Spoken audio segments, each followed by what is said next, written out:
today we got a very special guest, Keisha No I, the comedian. Well, my name is Keisha No I. No, I don't have no money you can borrow. No, I don't babysit badass kids. And no, I don't have no extra room in my house. Amen. And so, Keisha, I've known you for what, like a year now? About a year, yeah. Recently we became good friends. Yes. And now we're engaged. No, I'm kidding. We's together now, baby. Locked in. Keisha, I've been wanting to have you on for a while. Thank you. You're one of the first comedians I met when I started doing comedy. Okay. And you were one of the comedians that was really funny. Yeah. And something that I want to talk to you about, because we were talking about this earlier, was like astrology. Yes. And what did you say you were? I'm a Sagittarius, but I'm actually a Scorpitarius, which means I was born on the cuff between Scorpio and Sagittarius. But I made that up, so I'm gonna go ahead and market that. That's me, Scorpitarius. And so what traits, because I don't really know too much about astrology, what trait would you say, like, Would make me the Scorpitarius. yeah, So as a Sagittarius, I feel like I'm very outgoing. I'm very optimistic.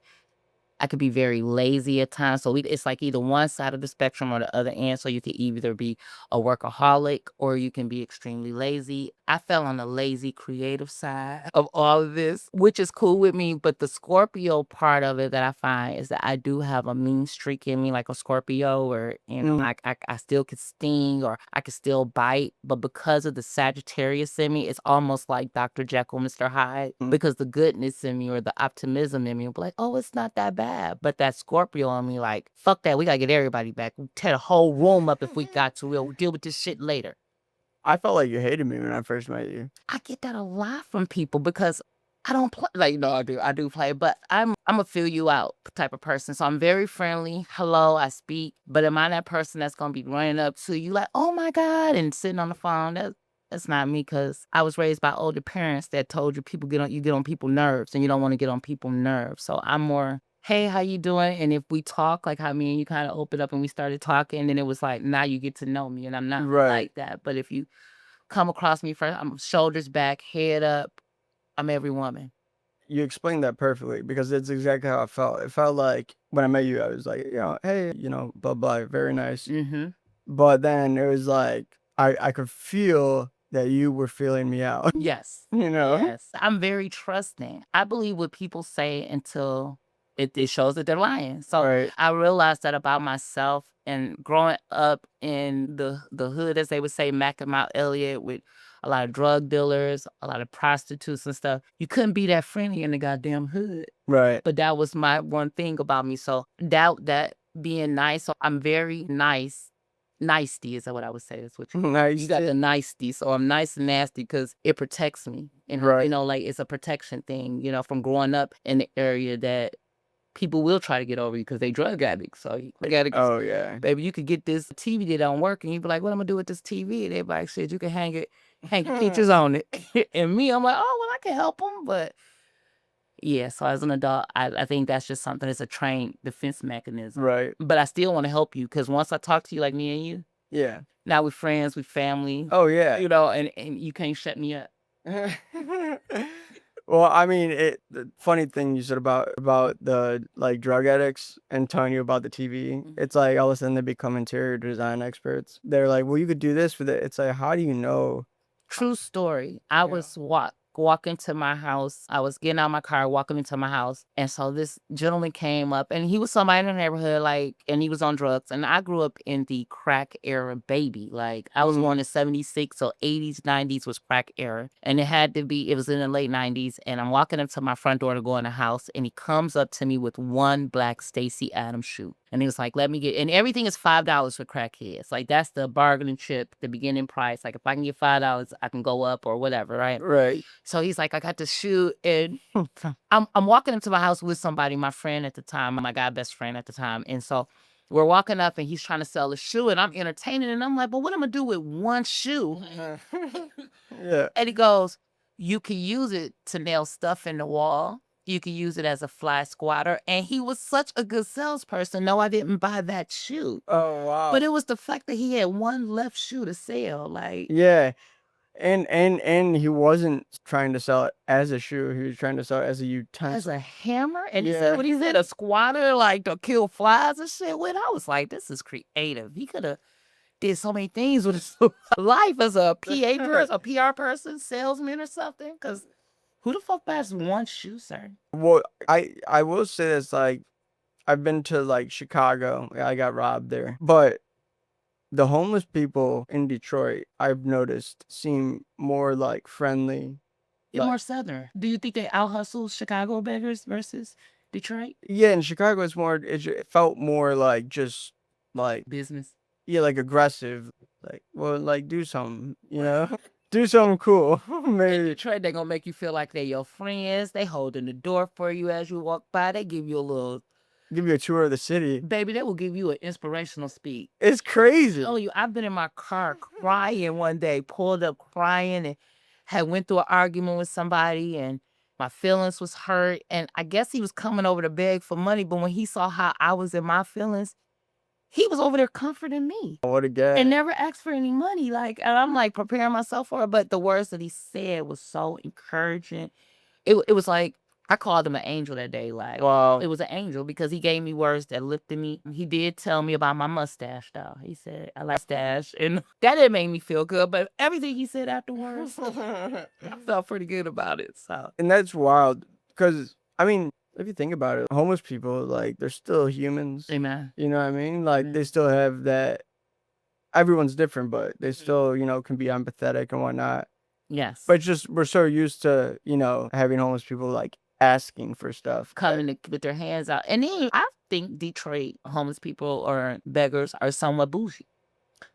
Bougie? Oh my goodness. When my oldest, who is now 30, he was about 6 years old, and I called myself gonna give him a lesson on, helping the homeless. And we were on Warren and Connor, and we were getting ready to go into a Coney Island. And this particular day, they had 99-cent Coney dogs. And so the guy was saying how hungry he was, because that's what they say, I'm hungry.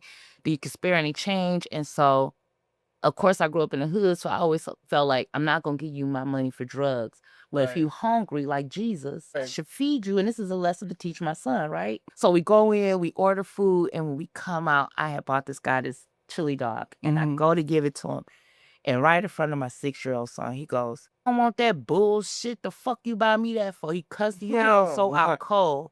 Looked at me with disgust, threw his hand at me, and walked across the lawn. Oh my God. And my son looks at me and say, Mom, I thought he was hungry. And I said, this ain't what he wants. Yeah. But that lesson taught me, first of all, fuck him. I should have got that hot dog made the way I wanted it because I don't like onions. And Did you eat it after? I think I gave it to my son, like scraped off all the stuff or whatever, and like saved it for later. I might have I don't know what we did with the hot dog, but the shock of it was, I think, cussed me the fuck out. Yeah, that's insane. I was trying to give a lesson to my son, so the lesson, now my son is 30, I think the lesson he learned that I was like, fuck that, people will take advantage of you, and I ain't being that nice. I did what you mean. I mean, and it's so true. Like with the homeless people, I don't give them money. I give them bottles of water. If I because I normally have like a case of water to cry. Yeah, and so I'll give them a bottle of water. If it's cold and I have like an extra hat in the back, I'll give them. That's dope. Cause I saw this one guy in where I lived in my area near like the freeway area, and it was snowing out and he didn't have a hat, and I had an extra winter hat. Gave him that, and I saw him wearing it.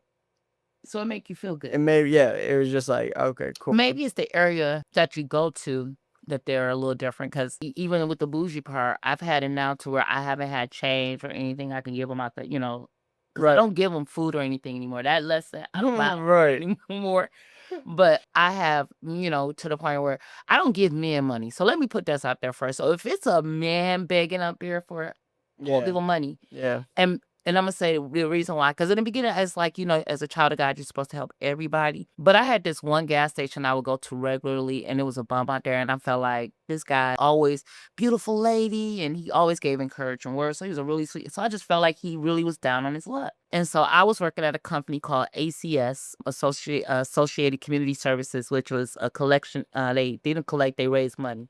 They hired Yeah. everybody, right? Mhm. $10 an hour. You didn't have to do no drug tests or anything, right? So as I'm up there, I'm telling him about this place. I said, hey, we get paid every week. They hire everybody because he was well-spoken. He told me he made more money begging at that store than going to work at this place. Almost like, dummy, why is you working there? That's wild. And when he said, it made me feel stupid because first of all, here I was, every time I see him, giving him a few dollars because, you know, he said all these beautiful words. Right, Maybe right. on his luck. But he let me know in that conversation that I was stupid for working for the band, that he got Social Security and this money just paid for his hotel room every week.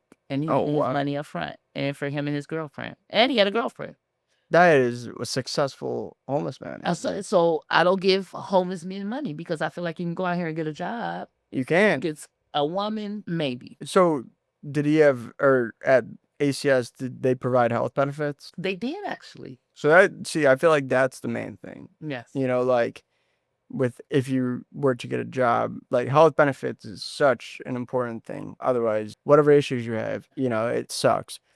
But the people want to get over and use the system. So like he said, for me to tell him about go getting a job, dummy. But yeah, well, there's homeless people. There's this one homeless guy. There was an article about him, and he was a millionaire from begging. Like, yeah, like once he was done, he would go back and get in you see his those nice stories all car. the time. What was it like in like pre-COVID or before after COVID, where you would see these people at McDonald's begging and walk up to like a Lexus truck or Yeah. wait a minute. I thought about begging for a minute. Really? I'm too prideful. Yeah. I don't like to ask for help. No, I feel that. Asking people for help because I don't want it to be thrown back in my face. Yeah. Yeah. Like, remember that time? And I'm guilty of that sometimes, you know, because you feel like the goddamn disrespect of it all. Right. Your ass when you were down with nothing. And now how the fuck you talk to me? And then it'd be like, well, yeah, that's why you don't help people. That's right. Yeah. Because you don't want that, you know, so. Yeah, that is weird. Like how if you help someone and you do it out of generosity, but then later on, if you ask that person for help and they don't provide it, and you feel shitted on? yeah, you feel entitled to it. Like, you should never tell me no when I helped you out. Right, right. I never told you no. And it don't even matter what their situation is at that time. They're like, listen, I know you just asked to borrow $5, but I only got $6 and I got to put gas in my car. And I'd be thinking like, yeah, put that dollar in there because that $5 should be for me. Right. Because if I had it, I would give it to you. And I would be out here with no gas walking.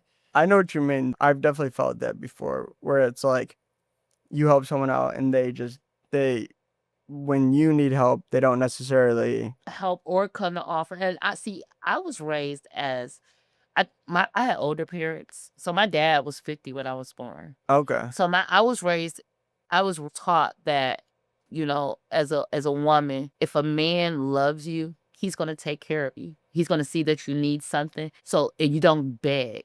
Because I was taught that asking is really a form of begging. If I ask you for something, then you know, if I ask you and then I gotta remind you, now I'm begging you. Right. So everyone, true. Because that was the thing growing up in my household. Like, don't you fucking beg for nothing. Don't you beg nobody. You work, you get your own. So for me to ask somebody for something or do something, it's really hard for me. And it may not come out as a question. It may come out as a suggestion. Like, jet mind trick. Like, hey, shit. You should do this. I really need it, but I ain't asking you for it, but I really need it. But I just was raised in an area that you don't ask people for things and you kind of suggest it. And especially as a woman, you don't want to look as a gold digger. You don't want to be a beggar. Right. Or she a hoe because she keep asking. You be like, wait a minute, but I do need my car fixed. Like, the flat though. Or I am a little dollar short on this bill this month. And then and then another thing is I was raised up to value myself. Yeah. You know what I'm saying? Like, so going after men with money or trying to date for money, that ain't never been me. I just wanted to, well, it ain't never been me because I was fat as hell. So I felt like I couldn't get it in the first place when I was young. Back in the day. And then now I feel like I'm missing a few teeth, my side teeth and stuff. And so I'm older. Now you look great. Thank you, Johnny. You look great. Thank you. But the audience would agree, I guarantee. Thank you, guys. I never thought I was ugly, but it's just certain things. But I think, you know, being raised with an older father, some of his beliefs that was put on me, it don't go in this day and age. I think we talk about age differences. Oh, yeah, yeah. So I'm 27, and like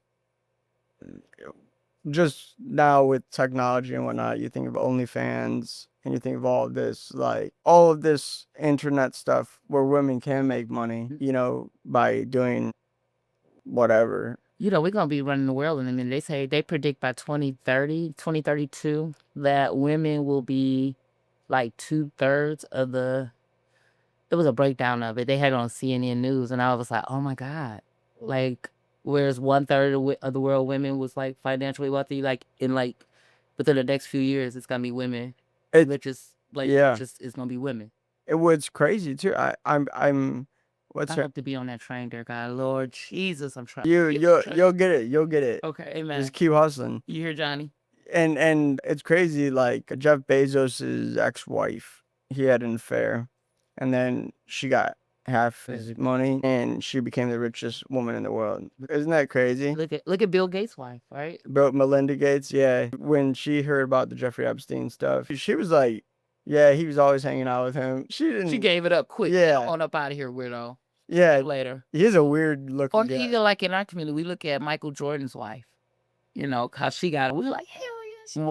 What'd she do? She got half of his money too. She got wow. a settlement. So, this is my thing. I've never wanted to be rich because of my husband or because of a man. I want my own wealth. Yeah. I wanted because I was with having an older father. One thing I can say is my dad didn't raise me to be dependent on a man, but he did teach me if a man loves you, he is going to take care of you and make sure you're good. You wouldn't have to ask a man that loves you for anything because he's going to see that you need. If your car needs gas and he gets in the car, he's going to say, hey, we need stuff to get some gas. Or you come in and your trash is full, he's taking your garbage out. But he also said, bitch, if you don't work, you don't eat. True. And so you don't depend on no man to take care of you. Right. But also, don't you fucking take care of no man either. True. Because a man is supposed to get out there and get it the way he live. 100%. His family. But I find in this generation that they don't feel like that anymore. In my generation. I would even say in my age group, these men are starting to feel like this. It's because you see a lot of stuff that the younger people are getting away with. You know what I'm saying? Like, because it's in your face and all that stuff. So I feel like even the men in my age group are starting to say, shit, bitch, I'm worth it too. You should be dating me. Or why I got to take her out for dinner? Because then they'll talk about, well, if I take this woman out on the first date and this woman out on the first date, look at how much money I'm spending. And she might go on to the next guy. And I'm thinking like, and then the fuck you shouldn't be dating all these women. Right. It's like make some more money first before you do that. But in their answer to that, if I take women out or if I'm constantly spending money on women, like, then I'm putting myself in a hole. And I'm thinking, yeah, but if you're dating, so I just look at it differently as a woman. I definitely want to have my own, but I want somebody that would definitely be an asset more than a goddamn, like, oh shit, I gotta save Wilbert again, or right. Wilbert then lost his job again. Lord Jesus. Oh man, yeah. And then Wilbert got a great idea, but he ain't got we ain't got no money to back it up right now, so I gotta work 2 jobs, and he's the leader. So yeah, I always want to have my own, so that I don't have to, number one, ask anybody for anything. Right. I don't want no man ever feel like he took care of me and he could do that back in my face. Yeah. That's a huge thing, definitely. When like if someone is paying you, not paying you, but providing you the money, then it's very easy for that person to just be like, why provided you with all this money and why you don't do this? Or yeah, you don't do it like that. Or I told you like this. Or and then it gives them a way to take stuff away from you, like I do with my kids. As a parent, we buy your kids everything you want just so you could take it away from them. Like oh, you want that? Like my youngest, and that's why I told him, like, you could do any, like, within reason. I don't care that you come home and you're on your computer or you're in your room. But when report time come around, that's like your check and balances for me to let me know. Like report cards, progress report. If you ain't doing shit on your report card, the fuck is you in here doing on this game talking like that? Because now I got to come out of character. Right. Because I feel like the grades is a representation of me. The what is? The grades. Because I've never thought about that. It's like your paycheck. Okay. I gotta go to work every day, and at the end of whatever pay period, I get a paycheck to pay these bills. Right. I gotta show up. If I don't show up, if I don't do my job, if I'm not doing what I'm supposed to do, guess what? I don't get paid, or I lose my job, which means the lights off, the gas off. We don't have gas money. Right. Can't eat. No more toys. Fuck that computer, nigga. We ain't got internet for it. Right. So your form of payment for me is to let me know that me going out to work every day, though I feel like I should be a billionaire and be out here doing social events and stuff like that. I wasn't blessed like that yet. But all you got to do is go to school and do what you're supposed to do, which is turn in your homework. Just do your classwork. Ain't nobody in there like got a gun and holding hostages and you walk in the yard. Just do your homework. And so when you come home and your grades is reflecting you ain't did shit, now I got to take everything away. And it's my favorite thing. You enjoy taking it away? B, I will take the internet away. I will take the toothbrush away. If you like brush your teeth all day, guess what? You better not fucking brush your teeth today. Jeez. Until you practice on that saxophone. Like I'm weird. Like so I'm like, oh, you want it? I love it. Here you go. I bought it for you. You ever done soap in the mouth? Who? Soap in the mouth? Nah, that's abusive. My mom. No. Out of everything else, like that's fucking abusive. I think it is. I remember one time I said my mom's very religious and I was gonna ask you, are you guys Catholic or something like? No, she's Protestant. Okay. But she acts like Catholic. Okay. She's strict like that. Yeah. One time I was with my cousins and I said, "Oh my God," and she was like, "You use the Lord's name in vain." Blasphemy. Yeah, and she grabbed me and took me down in the basement and put a bar of soap in my mouth.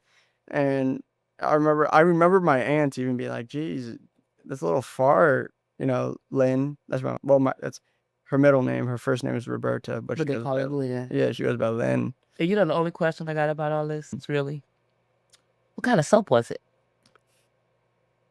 Do you remember that? To be honest, I don't.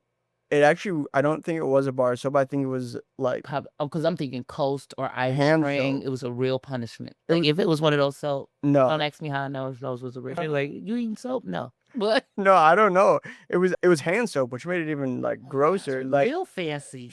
Yeah. You get hand soap in the house till I was in my own house buying. I don't know. You were 98 born. You was born in 98. It was disturbing. Now I want to move on. Okay. To conspiracies. Okay. Because with JFK files being released lately. Okay. There's a lot of things being revealed, and I believe what they've narrowed it down to is the people that killed JFK were a part of the CIA, the mafia. Okay. And then Israeli intelligence. So it sounded like he was messing with people's money. Basically, what it all boiled down to, because it sounded like all those people kind of worked together. The CIA, right? Well, the gas and the oil. Right. Who was the first? The mob. The mob. Drugs, oil, and money is what it sounds like. Because didn't they say that he didn't die at that gunshot? Like that was like with him on the back of the car waving and all that stuff. There were like 2 entry wounds. So like one was like in his throat, the other one was in the head where his head exploded. Isn't that crazy? It is nuts. Can you imagine? So the mob, but then you think, yep, it's over oil, money, and drugs. You really think about it. He didn't want to invade. What I believe it said was he didn't want to invade like Vietnam or something.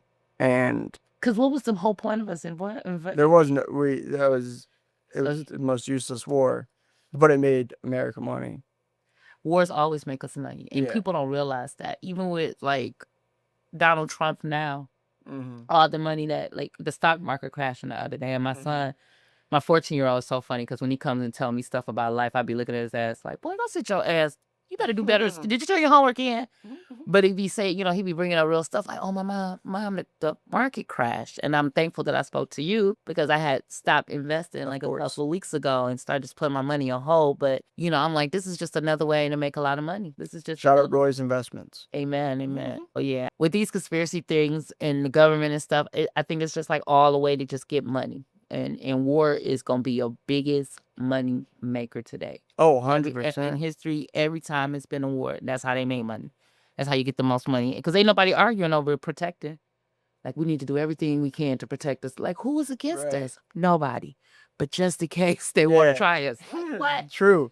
Where the fuck was y'all at on 9/11 with all this shit? But, I'm not going to say that. Well, I mean, it's weird to think, like, if you think about World War I, nobody knows what World War I really was about. No. There was no, like, at the end of it, it was just like, Like, what was we fighting for again? What did we get? Yeah. Like, what did we win? And so that kind of led into, World War II. No, no, literally though, like that, like after Adolf Hitler, because when he was in World War I, he got like hurt or whatever, and he was in the poor Adolf, right? Right. Poor Hitler. Got stepped on a nail or something while he was over there fucking around. Like, Well, he got his little mustache because they threw mustard gas into the barrack thing that he was in, and the mask that they would wear didn't cover that one spot, and so that's how that whole mustache. No, yeah, that's how that or cover that spot. here we thought it was a fashion statement all these years. Like, Oh no, it's just stepping out.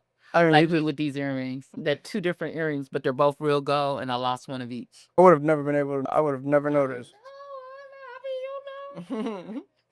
Something, but yeah, I still don't understand the wars and stuff. You know what I'm saying? Like when you read about them, because and it always seems bad when you talk about like races and stuff like that. But in our culture, like I think about everybody else had that got their reparations. You know what I'm saying, for all that stuff, and I still think about our Like after war, how you the get Jews yeah. and all that. You know, even with What did the Jews get? I believe they got reparations too, but I don't. They got everything. They got the media. No, I'm kidding. They- Just kidding. Just kidding. Don't take us over. Love you guys. I really want to have a rainbow of friends. Yeah. My next goal in life. You know Yeah. what I'm saying? And it's because I enjoy different cultures, and I like TikTok has opened up the world for you. So because Oh, we yeah. eat things that we would have never thought to eat, like Right. Greek pasta salads and stuff like that. But I love Greek salad.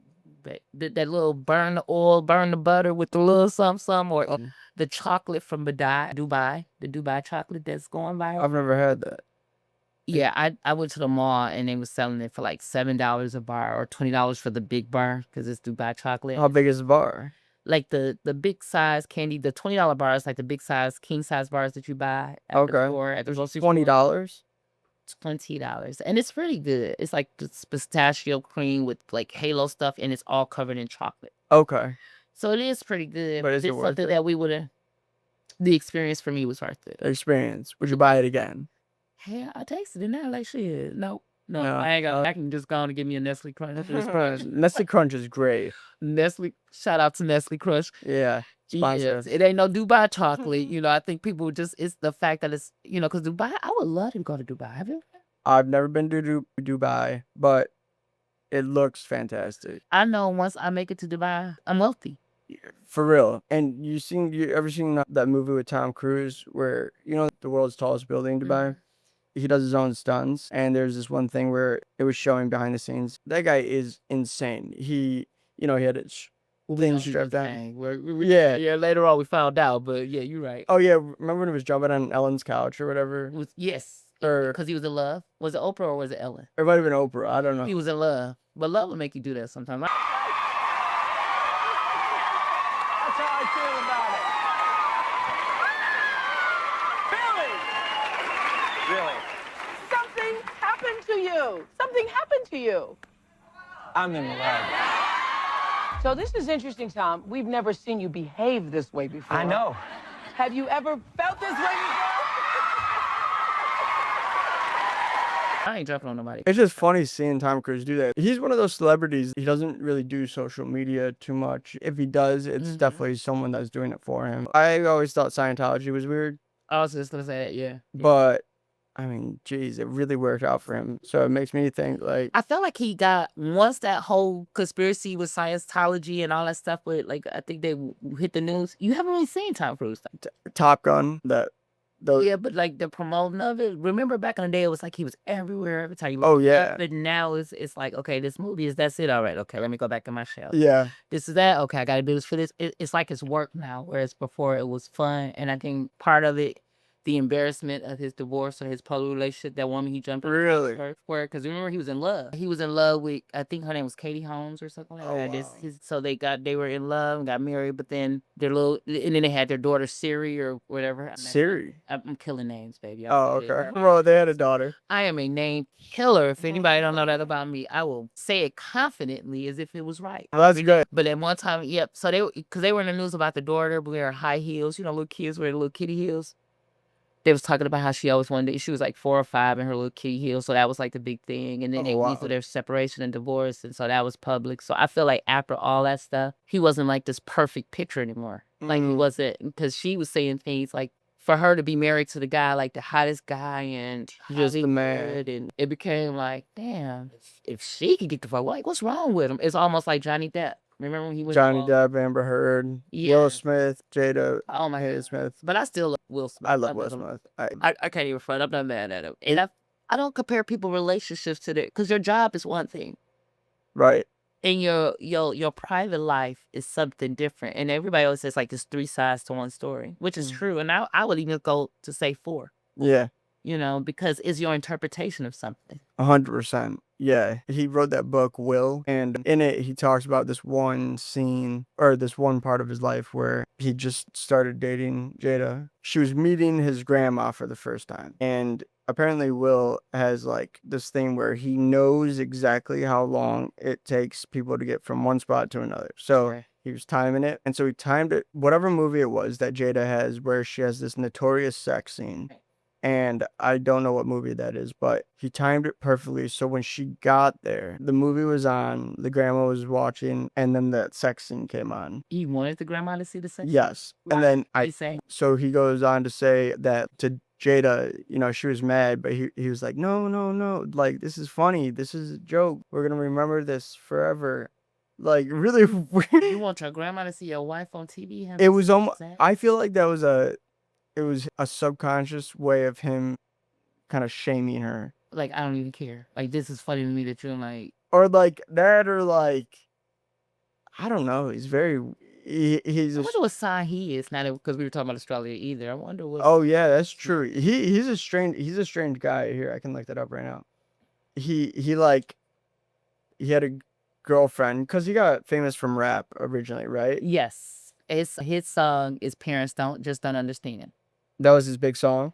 That was his big song back in the 80s. Oh, he's a Libra. September 25th. And the reason why I say that is because my mother is a Libra, and actually 3 out of 4 of my grandkids are Libras. Really? And what is that? They're like the scales. So they're all about fairness and equality, but they're also always right. They're always right. Kind of type of thing. But it's different because you'll see characteristics from other signs and other signs depending on how they mixed up. You said he's a Libra? I think, yeah, now I want to know for sure if I'm right. So he's a Libra. He's a Libra, known for being diplomatic, charming, and social, and they often seek balance and harmony in their relationships. I could definitely say that is a Libra. His whole life, he talks about, was just, he was in the public eye. And then all of a sudden, the whole thing with Jada and the Grammys and whatever, that just opened the floodgates. I think that was a breaking point for him because all that stuff with the August, that because people was commenting on their relationship, and I felt like Will knew that they was messing around, but it was just like, it's something in their relationship, so if it ain't bothering us. He said in the book, he says it was consensual. Like, he said, okay. Yeah. And I think that's why, another reason why, even me being a comedian, I definitely want to be successful in comedy, but I don't want to be famous because people want to know everything about you, every little thing. And they develop opinions as to what you should be doing. And I think in their marriage, it was working for them. You know what I'm saying? Because it was like, you be with somebody for so long and you think, I don't want to leave them necessarily, but I do want to go out and have fun, or not even having sex with somebody else, just to be your own individual self, because you kind of lose who you are when you're in a relationship with somebody. Really? You always kind of be, it's almost like being a kid and being out representing your mother or something. And so I think for them to have an understanding like that, yeah. And then when the public got in it was shamed. It Yeah. was like, oh, that's bad. How could he? And then she was made to look bad. And it was like you said, he understood and it was a mutual thing. But once the public got a hold to it, because old boy was in his feelings. Like, he signed up for it too, but now you in your feelings. Right. So now you done brought this out to everybody. And of course, now we all got opinions about it. Yeah. Because we always thought they were in love. When we see them in front of the camera, it was like anybody. When you go out with your family, when they think your family or your kids are so nice, and you be like, shit, behind closed doors, this little motherfucker is a terror. It's funny. That's how it is for, most families. It is. It's a representation. So whereas theirs was put out on Front Street. Yeah. So I think at the Grammys, with Chris Rock making a joke about it because He didn't make like a joke about the relationship. He just called her GI. it was just to the point where it's like I gotta protect this. Like And he was laughing too at first. he was, but I think it's like that look when you with your girlfriend and you find something like somebody talking about somebody you find it hilarious and you look over at her and her face is like, Yeah. you like, oh, shit, I done fucked up again. Let me go up here and slap because I can't slap this bitch for acting weird. Like, come on, you know this shit funny, but it was like, go home and hear this shit. So I'd rather fight with this nigga versus fighting with her. So let me go on up here and slap the shit out of him. I still love Will Smith. I think I love Will Smith. as a person, I think like shit, we all got our shortcomings and nobody is perfect. And so you never know when you're in that position. You know, I can't wait till I'm in a position with all this money and motherfuckers is telling me something because then I know I made it with the money. I just want the money part of it. Yeah. Like, So then you're safe. You're. I know I what don't you think mean. you're gonna ever be safe though. Well, you'll feel more security. So then it's like easier to do the things that you want to do. Amen. You know. Amen. That's the thing because that's why I feel money is important. But of course, you lose sight of the moment because you're chasing money all the time. So you're not stopping to smell of roses because now I'm worried about like where my next dollar will come from. Or okay, I made this much, and I need to make this much. And not that shouldn't be a concern, but it shouldn't be your focus to where you didn't miss out on life. Oh my gosh, I know it. You're not doing anything because I'm focused on this money. Like, and that's been because at 48, I'm like, damn, I'm closer to retirement age. And even though I do 401, I'll take money out that 401k if my bills get behind. Yeah. So when I retire, I'm like, shit, bitch, I don't think that Social Security and that little ain't gonna be enough. But You'll be okay. so now I'm worried about building the wealth of it. But then I can see where I lose sight of it because I'm so focused on the wealth part of it. That little things I'm missing out on. I'm missing out. You know, I'm so stressed about this. Like seeing my grandkids laugh and play and doing stuff like that where it was enjoyable now. And be like, that shit ain't making me no money. Get your ass up out of here so I can look at this, read this next article. You know, and I'm not rich or I'm not making a lot of money, but it changed the focus because you know, as you get older, you worry about how I'm gonna take care of myself or right. Oh if yeah. these kids gonna take care of me the way I want to be taken care of or I'm sure they will. shit. If you like were really old and you didn't have the ability to kind of make decisions for yourself, would you want them to put you in an old folks home? It's so funny that you asked this because I literally had this conversation with my oldest son, and I began to have. Jeez, you're not that. You're not like. Listen, You're like 6, tell you 7 years about old old. parents. So Yeah. I like my mom, my dad. Today is the anniversary of my dad's passing, and that's why R.I.P. drinking a whiskey in honor of my dad who died today. It marks 23 years that my dad passed away today, and so I was 25, 24 when my dad passed away. So I was super young. And though my dad was sick, I always felt like I was preparing myself, like for when he passed. But the one thing I think that stood out to me is because having older parents, they had older friends. And when I was 10 years old, after we left church one Sunday, we went to go visit my mother's friend who had been put in assisted living because she was diabetic and had lost a part of her leg and had lost her vision. So her husband couldn't take care of her no more. Had to put her in there. And I remember us going to visit and her breakfast, it was after 2:00 because we went to church and the black church don't let out till like 1:30. So we get there and it's like A lot 2:00. of rhythm. Baby, it was A lot of rhythm in that church.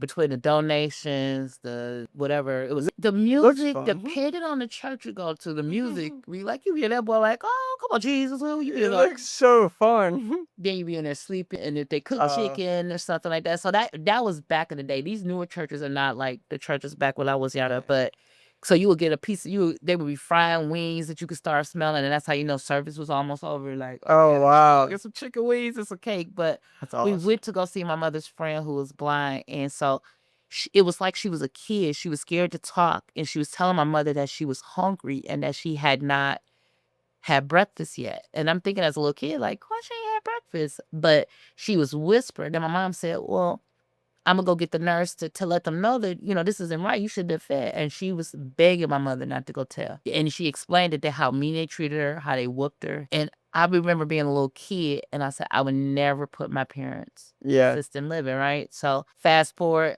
I lost my dad. I took care of my dad who was on oxygen, who lost his sight, who couldn't really do anything. And so my mother took care of him. And then when my mother got sick, I took care of her. And then she had a brother who had dementia. I didn't put in a nurse home just because of that memory of that. But then the conversation what I have with my son is, don't put me nowhere and don't check on me. I don't want to, because, you know, as they get older, they're going to have their own families and get married and stuff. But then you also hear the stories about the spouses of the people that they bury. Like, I don't want to be a burden on your family. So if you put me in a nurse home, that's why I got to be rich.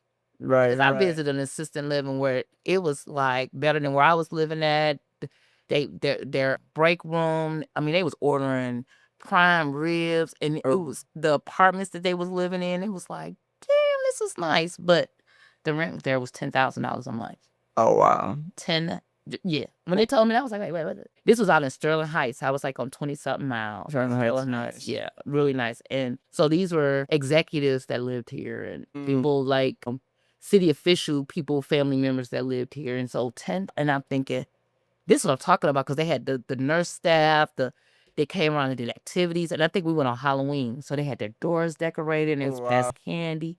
But it was like, I wanted to get lost up in there and be like, shit, they'll for me next week sometime, living, ordering food. And so I've always told my son that I don't necessarily want you to live. I don't want to live with you because I don't want nobody whooping me if I pee on myself. Right. Or leaving me in my own filth like that because they mad, or your wife feel like he done dumped me on her and she mad at you because you done cheated or whatever you know. Right. Just check on me. But I don't want to be a burden. Put me somewhere and make sure it's good.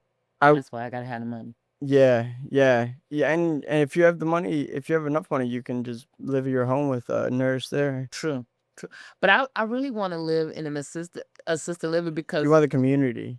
a community. Yeah. Oh, you know what I'm saying? Like, get my hair done in the building. I go shopping a little. Oh, it was like that. Babe, when I say that place was, listen, I'm still thinking about it. And that Wow. did I say Halloween? Yeah. Yeah. I'm still thinking about that place. And Dang, that's nice. that's my whole, like, that's why I'm like, this whole stock thing that I'm learning with you guys. I'm like, yeah, so by the time I turn, yeah, I pray, the way I want to die, so I just pray to go in my sleep laughing or just, That'd be a nice way. you know, not in pain or. That would be crazy if you were sleeping and laughing, and then Right, sleep, laugh, whatever. if you're asleep and you're laughing, that might be the scariest thing. Then out of there.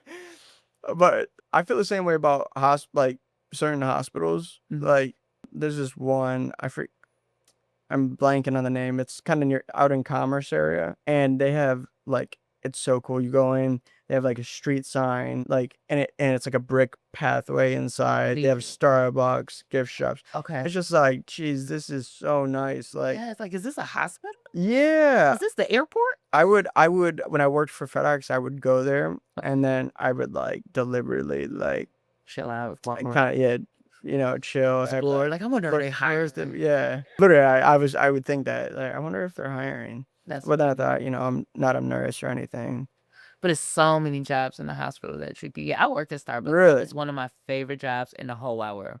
Starbucks? Baby. Until I became a store manager. But as a barista and even a shift lead at Starbucks, one of my top down, like, I would just say it was my favorite job in the whole wide world. What's Starbucks? I started out on Long Lake and Telegraph. Okay. And in Bloomfield Hills, and then I moved down. And when I got promoted, I moved to Maple and Telegraph, and then I went to Sterling Heights where I was on 12 and 75. Then I had an incident there where I was called racist. You were called racist? I know, and I thought as a black woman I could never be racist. What did you do? I asked a question. What was the question? So no black people are coming to your wedding? Wait, why'd you say? What prompted you to say that? So I was newer to the store as a shift lead at the store. And so when I came in, one of the partners, because that's what Starbucks call their employees, as partners. Okay. So one of the partners, who was also at the time a shift, was excited about his up and coming wedding, and they were talking about it on the floor, and everybody was talking about how they were getting ready for it. And so I'm like, okay, and I didn't expect to be invited because I'm newer to the store, and they all kind of got their group together. So as they're all talking about it, I noticed a couple of the employees was not in the conversation or even like contributing to it. So I just asked the question. I said, hey, are you going to the wedding? And so the first one, it was a female. She said, no, I wasn't invited. And I said, oh, I didn't think nothing of it. Is she black? She was black. So, but she and this guy had worked together. Like, they opened the store together. So, like, They were close. That's weird, yeah. Because when you came into the store, it was like a family atmosphere. It was real cool. So she said she wasn't invited. So I'm like, oh, okay. Still not thinking nothing of it. And we're cleaning up. And so it was an older gentleman that worked there, which I love about Starbucks because anybody can work there because it's like part-time, whatever. Yeah. So older gentleman working there, and his name was Jimmy. And so Jimmy, 6 foot something, like he played basketball, whatever. He was in the back washing dishes during this time in the conversation when I asked her. So when he came out, I said, hey, are you going to the wedding? And Jimmy says, nah, I wasn't invited. So I said, oh, so neither one of you guys were invited. So I didn't even bring up the fact that they were Black, but he picked up on it and went to the regional manager and said that I had made him feel uncomfortable, that I had turned it into a racist thing. Wait. So he went to the regional manager just Not because the store manager, the regional manager. because he heard you asking if people were Because invited? once I asked Jimmy, then he got to explaining about the cost of the wedding and how much it would cost for different people to come. But what made the story even funnier is one of the newer girls that was started working there not too long ago. She was invited to the Oh, and she white. Oh, wow. So That is so when I suspicious. said, oh well, Emily is invited, it changed. It was what? So I guess when I said that, it was like, how dare you point that out? And and when I looked around, the other That is workers, weird. well, because he was steady trying to explain to me, and I'm like, no, it's cool, but it was just weird that Dominique. I'm sorry, I didn't mean to say her name, but the young lady was not invited, who was a manager with you, who came here, opened the store with you, y'all talk all day, y'all got like the best. It was like the That is best, strange. but she wasn't invited to your wedding. That's weird. And him and the lady that he ended up marrying ended up meeting at Starbucks, working together. And so it was like a Starbucks wedding, which was weird again because Yeah, your Starbucks store ain't invited to it. Not everybody in the store like was your invited. partner, like your The other shift lead before I Yeah. came over here that was helping you was not invited. And you couldn't even say it was a thing to, I don't feel like we got coverage in the store so she could be there. I was a new person coming on the team, so I didn't expect to be invited. Right. It's just weird that she wasn't. So that ended up leading me to they end up moving me from that store to downtown Royal Oak. Mm-hmm. And when I say that was probably, at first I thought I took it as, like, oh my God, like who wants to be known as being racist? And first of all, I love everybody. I could be biased, but I could Yeah. never be racist, Right, And right. so when I went to Royal Oak, which is a culture explosion, it was the best. Did I say? I never had any bad experiences until that one thing, and it still wasn't really that bad because Yeah. it just made me feel bad that somebody would think that I was being racist. Mm-hmm. But other than that, that store was still a really good store. And Yeah. when I went to downtown Royal Oak, it was the best store. But because of 2009, us going through that recession with the big Auto 3s and Starbucks started closing a lot of stores, and with me being the newest manager, it only made sense.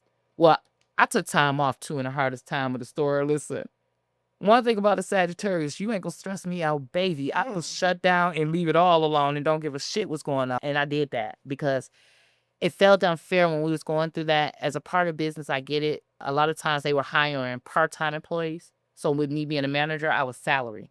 Oh, okay. So I didn't That's have nice. a set.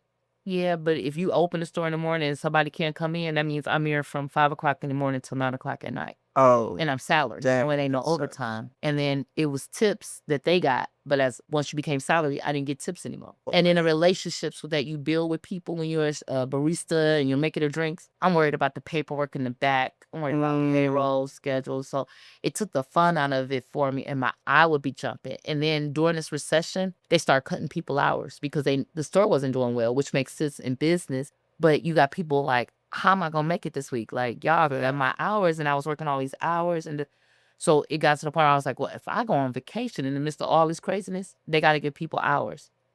And they were like, you really going on vacation? And I said, yeah, like I would rather go on vacation. And they called me while I was on vacation and fired me.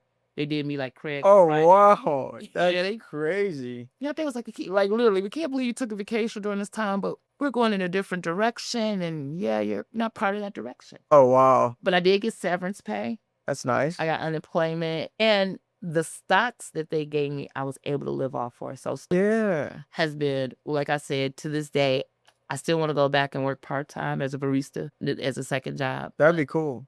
I'm going to do it.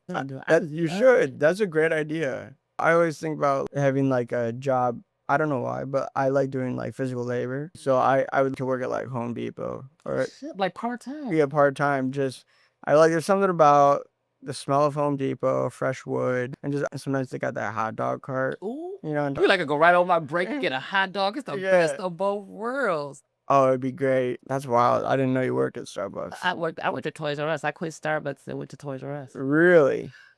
Sagittarius. It was a pay cut. Well, no, I actually quit Toys R Us and because I got promoted at Starbucks. So I was working at Toys R Us and Starbucks. But actually, before I went to Toys R Us, I worked for the Detroit School Board at the school center building in the Nice. HR office. And then before that, I worked for Greektown Casino in HR. But I'm also a certified machinist for the state of Michigan. Dang, you've done it all. I'm 48 years old, baby. I got a whole bunch of... Done it all. That's I've what's done a up. little bit of everything. I've jumped out of a plane, flew an airplane. Oh, yeah, we'll put a picture of the skydiving. Yes, Right. yes. I think jumping out of a plane was easier than flying a plane now. Flying a plane, is there more little like knobs and switches, or is it more so like to just steer? It was steering, and then as far as like gas, everything is in the steering wheel. Really? Yeah, so like giving it throttle and all that stuff. And then the scary thing about it, I was in a single engine plane, so it was really one of the small planes where it's like almost like a Focus, like a 2-seater car type of thing with the back seat 2-door. And so you feel every wind. It was windy that day. So it was like the slightest touch of the steering wheel was like, here, like, Oh, that's wait a minute. scary. It was super scary to the point where I was like, yeah, I probably don't want to fly planes anymore. But that's Maybe a jet, something bigger. Yeah. It was like being next to a truck in a smart car. So you were allowed. So you didn't need a license for this. No, because it's actually, I went through training. And so you have to do so many hours in the sky before you can get your license. And then per hour, it was like $400 per hour. Oh, wow. And you need hundreds of hours. So I was like, shit. So I gotta get rich. Cause my whole thought process, the way the world is going. So this all comes down to I gotta get rich. Like I gotta figure it out. But I don't want to sell hair. No, you're gonna get rich. You're gonna get rich. Okay. I don't want to Right. sell hair. I don't want to be begging people to buy a product. If I do have a product, I want it to be a product that sells itself to where it's like weed. Yeah. You cover to be for the crack. Like you gotta find me for it. Well, and if you have to beg someone to buy something, that you're not gonna be rich. Well, they say not begging because you follow up with people. Oh, Follow up okay. is begging me. Did I tell you? I told my dad, told me if you ask more than once, you goddamn begging. So if I, like in comedy, you Yeah. know, I promote my show, maybe not as much as I should, but if I reach out to you or I invite you personally and then I ask you again, I'm not gonna ask you the third or fourth time, No. right? Because it's not that important to you. You know what I'm saying? Like, and now I'm begging you to come and see me. It's just as long as you like give them awareness, Mm-hmm. then it's like, all right. And then I share it on my pages, on my social media. So it's never a thing to like, and then you have people that say, well, you know, I don't really be on social media like that to see that. But bitch, you got a page. Like, Yeah, I see your story. I see you posting this. Yeah. is you not following me? So yeah. I got a weird thing on social media on Facebook.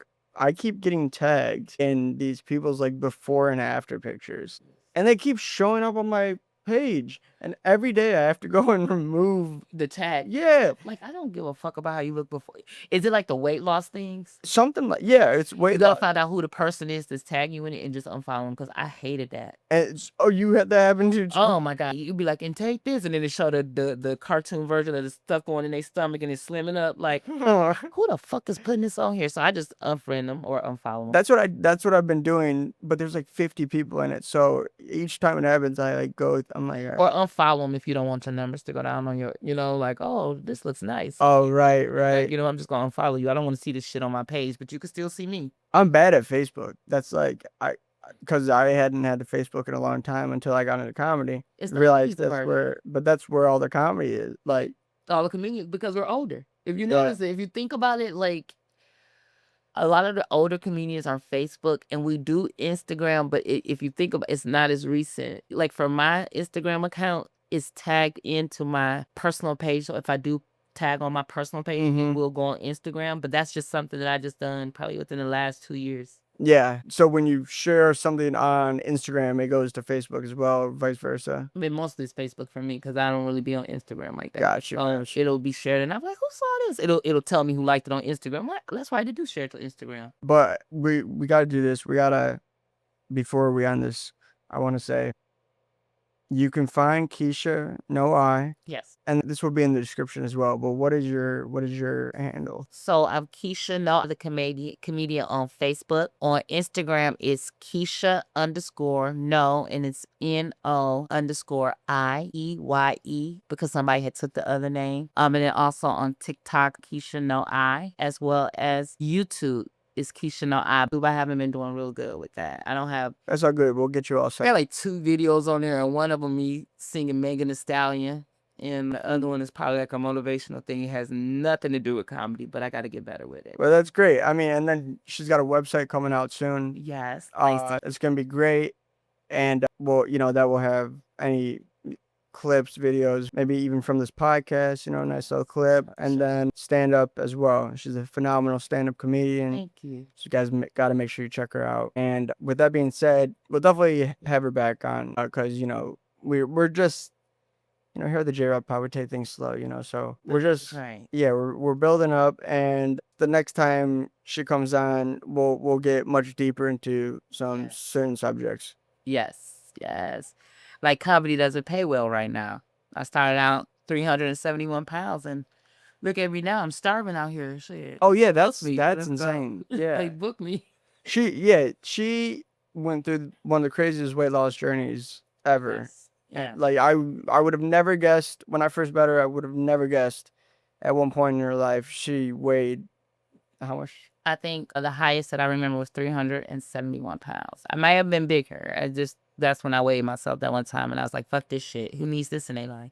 And that's wild. Yeah. That takes discipline for real. Yeah. Nah. What, to not weigh yourself? No, to lose the weight. Well, you know what? A lot of people say I cheated because I had weight loss surgery, and in the beginning, I felt like I did too. But then after going through the process of weight loss surgery, I definitely did not cheat. It was definitely for health reasons for myself because I was diabetic, which I'm no longer. I no longer take any medications for anything. But I had went through an amputation on my left foot with a toe being cut off, and I kept going through instances where they wanted to actually cut my foot off, and I'm like, listen, I'm too vain for that, like I'd be damned if I walk with a cane and you tell me I got to do a fake foot too, like that wasn't gonna work for me. And so the weight loss was the way to do it because I was losing weight. So I went down to 330, but because of my foot, I would have to keep sitting down. So I would be working out at the gym, and then my foot would open up from the bottom. What do you mean? It was so the bottom of my foot the bone would push through, and so it would be a big open hole at the bottom of my foot. And so because I was diabetic, it would take long for it to close up, and so a lot of times I would get infection, which infection is the worst thing you can get in an open wound because now it's slow in healing, and it could.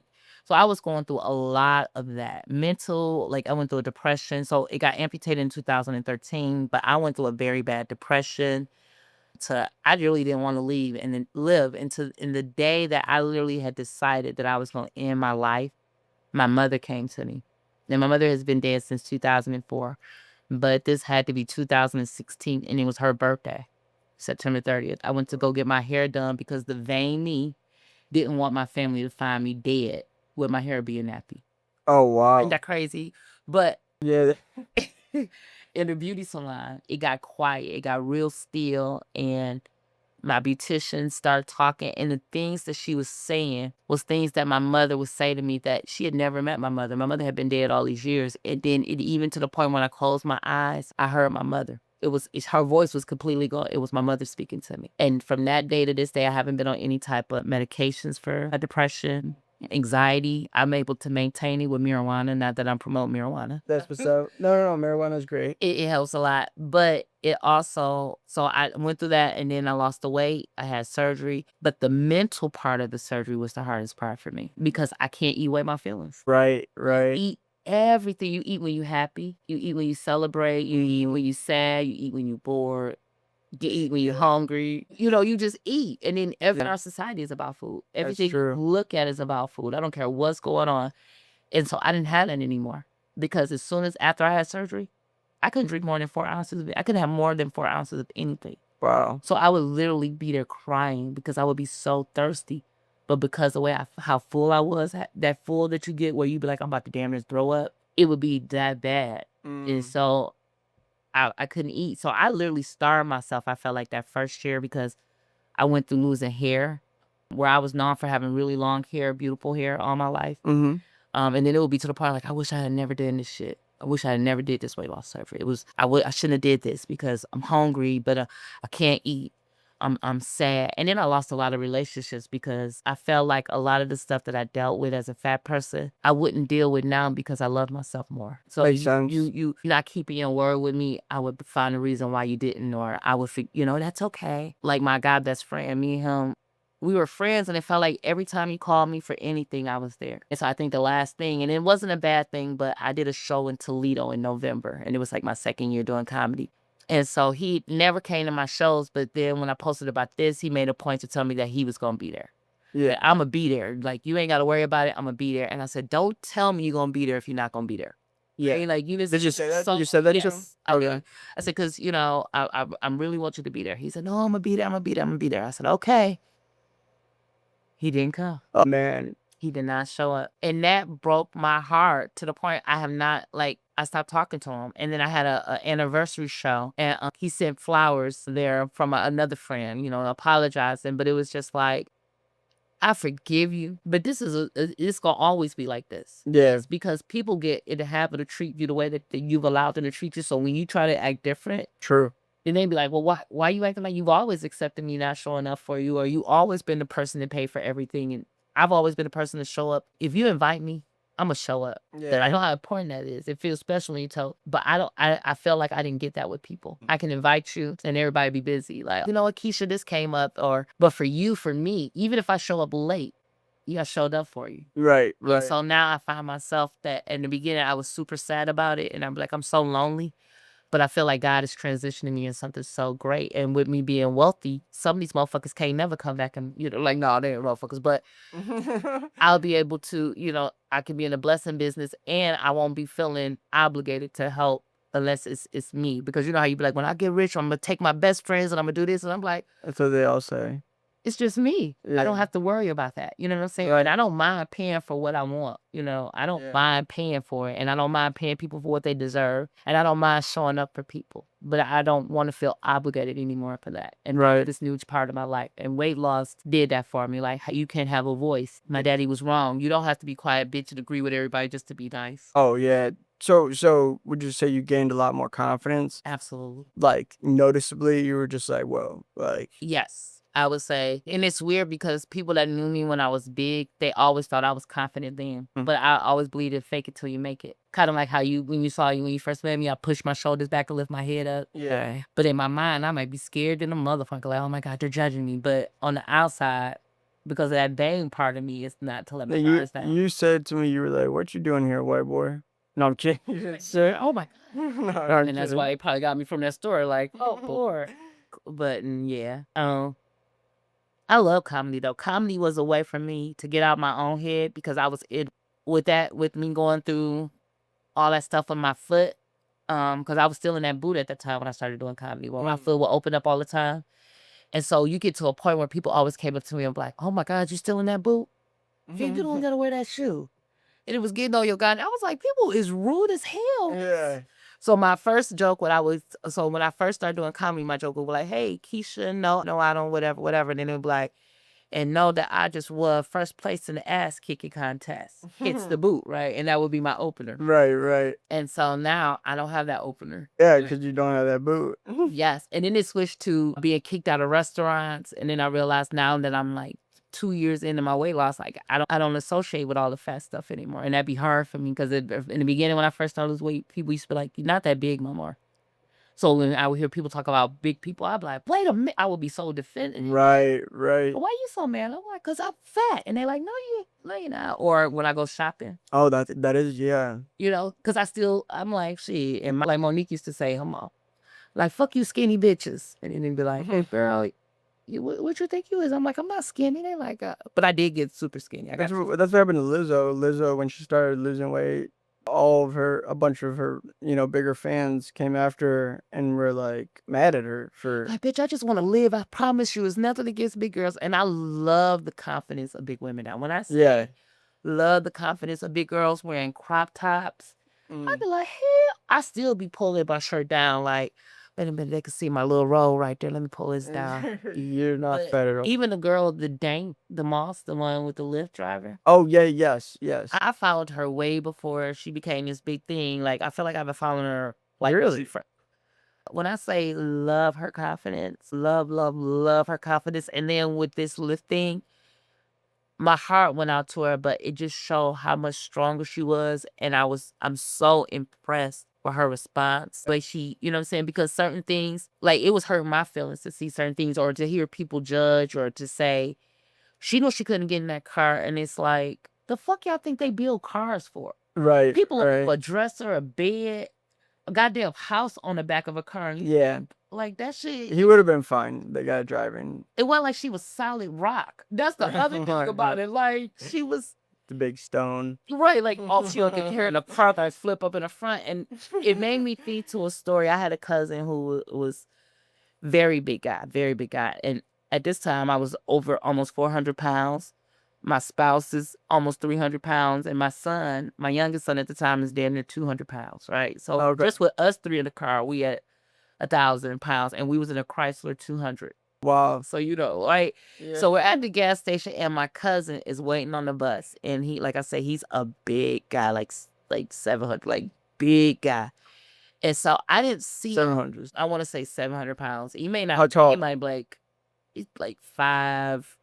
That's big. 5'9", 5'8", something like that. But he was real. I mean, that apron stomach big, like hey, like wherever he went, like fat Albert thing. Yes, he will always like make fun or had a comment or something like that, right? And so he was at the bus stop, and so my spouse sees and he goes, ain't that Philip? I mean, ain't that your cousin? And I said, yeah. And he said, do you need a ride, right? And so I'm thinking to myself, well, where the hell is he going? Because my son in the back seat, which he not taking the whole back seat, but with his driving, we got to adjust the seats, right? To some, I'm like going through all this. But he got in the car and we drove him home, and he got out. He was very light on his feet because we still joke about this to this day. Like when he got out the car, he ran up the stairs. But when he ran up the stairs, it was like he was barely touching the steps. Oh wow! It was like one of those cartoons where you see like a hippo doing ballet, or you see yeah. Like, that's what I was thinking of. That's exactly what it was. So, and he went in the house, and I never had problems with my car. So when this story came out, I instantly thought about that because in that car in that moment, I was thinking, oh, it's not gonna be comfortable for him. It's not gonna be this. And he got in, and all that shit that I was worried about, it was like, and we drove. It wasn't no tailpipe. And not that I thought my muffler was gonna be scraping or anything, but I just was thought my son was gonna be in the window, like, but it was like, so it hurt. It was kind of hurt. Muffler scraping, hilarious. Like, oh my God, don't hit a bump. You better not hit nothing. But it made me think about that when the people kept asking her, like, did you think? Yeah, I got in my friend's car, and when people was making jokes about that, it was like, yeah. why do y'all think these cars don't adjust? Even when I was as big as I was, the steering wheel would sit on my stomach, but I still could drive that bitch. Right. You know what I'm saying? So I still find myself, I definitely feel like the fat girl savior. Okay. Like, where all the big girls at? Well, I'd be like, what up? They be like, girl, put your like, it'd be funny for me to see other big girls be like, girl, shut. Like, if I'm somewhere and they be hollering out big girl stuff, and I'm like, what? They're like, you're not part of this no more. That is wild. Even my big friends don't even hang out with me no more. Like, it's wow. so weird because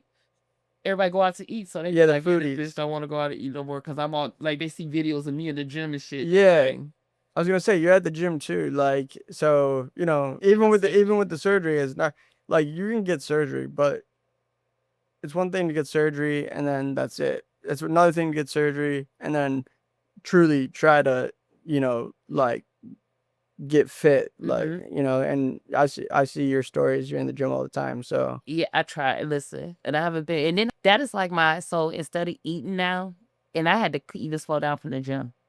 Because it was to the point where I would get bored and I just go to the gym because all those friendships and relationships that I had where I go over and I'm smoking and drinking and I'm bringing everything, and it got to the point like I don't have to do all that no more. Right. But now what am I do? Like, because I'm like, What?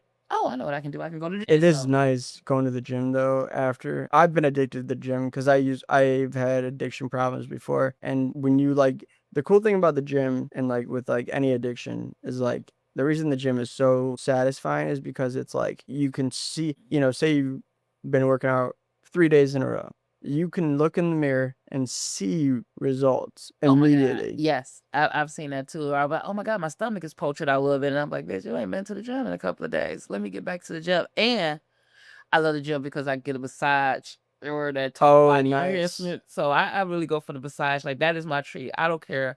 I'm like, I only work for 15 minutes. I don't give a fuck. I made it. This is my treat. So Right. do the hydro massage bed or do the chair. Ooh, the massage bed is nice. Love. And then I meditate during that time too. So I would find a 10-minute meditation on YouTube, and then I'll go ahead and rock out with the meditation.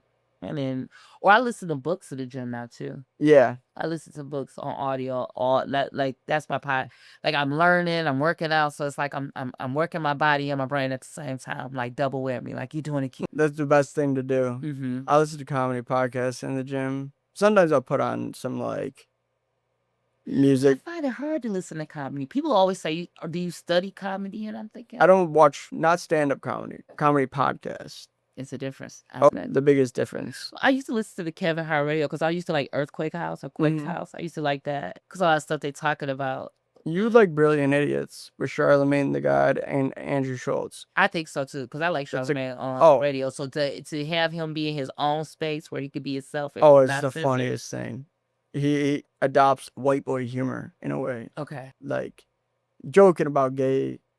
But he The- knows how to do it, and he could put the flavor. Exactly. I think, and I think that becomes working in the industry that he is. Like I'm still hood, but I know you have to be professional, and then because he's worked around different cultures and interviewing and stuff, it makes him the perfect person that can do something like that. He's the best. Okay. He's the best. I love Charlamagne. Okay. And it's just, comedy podcasts are the, like, when I say I listen to comedy, I'm never referring to like stand up. I'm talking about like comedy podcasts because that's also where I get my news from because they're smart. Like a lot of them are very smart, and they're in a way philosophers and they have an objective take to it. The great thing with Andrew and Charlamagne is like, Andrew has one perspective, Charlamagne has another. Exactly. But they're able to. The chemistry is so great. It's like funny when they're talking about it, even if they. But it's real. But it's a conversation. It's like listening to friends talk, and you kind of That's go sideline listening and laughing at them. Like these guys are silly, That's exactly it. and then you want to interact sometimes.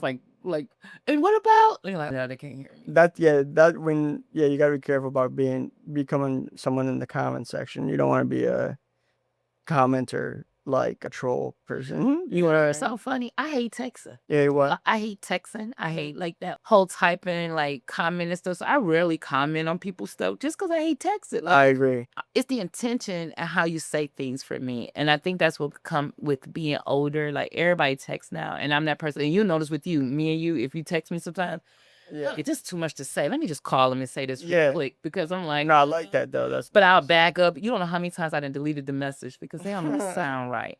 Or I done type too fast and sit it and read it later. I'm like, the fuck did I put that?